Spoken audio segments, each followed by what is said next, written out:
नमस्कार from pizza to दाल चावल को आपण को स्वागत। आज मैं शेयर करने को जाऊँगी गोटे ऑथेंटिक ओडिया रेसिपी जोड़ा कि होची चिंगुड़ी बाटी बसा।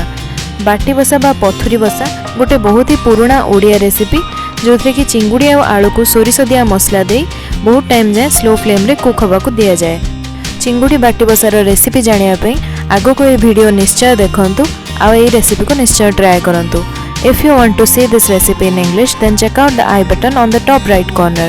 चलंतु रेसिपी स्टार्ट करिबा। एटी मु नेइछि गोटे पियाज, आधा टमाटो, 8 रु 10 कोला रसुण, आधा चमच जीरा, आधा चमच सोरिष और 4टा सुखिला लंका। मु एटी धळा सोरिष नेइछि, आपण चाहिले कळा सोरिष भी यूज करि परिबे। एबे सब को गोटे ब्लेंडर जार को नेकी याको भलो से ग्राइंड करके गोटे स्मूथ पेस्ट बनै दबा। एबे गोटे बाटी बा गोटे गहिरिया कंटेनर नबा तेथरे मो एबे 2टा आलू केमति सरू सरू काटी के नेछि आ एठी मो आधा केजी चिंगुड़ी को भाजी के नेछि। मो एथरे लूण हळदी आ लेंबू रस गुळैथिली आ तापरे ताको भाजी देछि। एबे एथरे दबा गोटे कट्टा पियाज, गोटे आ आधा टमाटो कट्टा हेतिबा, 2टा एमति चिरा हेतिबा कंचा लंका, तयारी करथिबा मसला बटा, आधा चमच लूण ये मापिकी देवे कहीं आम चिंगुड़ी रे भी गोलई थिले, आधा चमच हलदी, 3 बड़ चमच सोरिष तेल। एबे सब को भलो से मिसई दवा।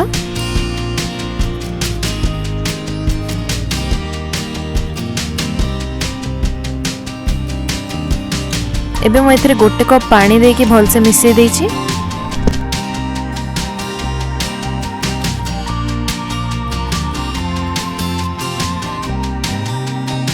एबे एटा को हमें गैस ऊपर को नहीं जावा।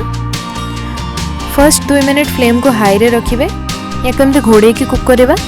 टिके फुटी आसला परे 2 मिनट परे फ्लेम टा को लो कर दबा। टोटल एटी 15 रु 20 मिनट लो फ्लेम रे एटा कुक हबो। ताको मझरे मझरे एमते घोड़णी काढी के गोळे दोथिबे जा फळ रे कि सेटा तळे लागिवनी। आउ थोड़े घोड़ण लगे कि ताको कुक करबा।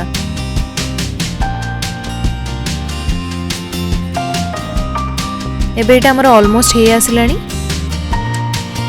एबे ए स्टेज रे हमें एथरे दबा गोटे आंबुलोटा यार टेस्ट को आहुरी एनहांस करि थाए। आउ मेटी दोछि किछि धनिया पत्र। एबे सब को भलो से गोळै दबा। ताको आउ थोड़े घोड़णी देकी भलो से 5 मिनट जाए कुक कर दबा।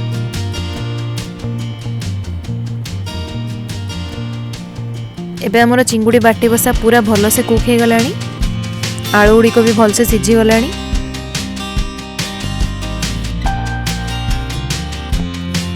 एबे आगो गैस रो लेकी गरम गरम सर्व करंतु। एटा आपण चाहिले पखाळ भात संगे कि नॉर्मल भात संगे रोटी संगे भी खाई परिवे। जहाँ संगे भी इच्छा आपण ता संगे खाई परिवे।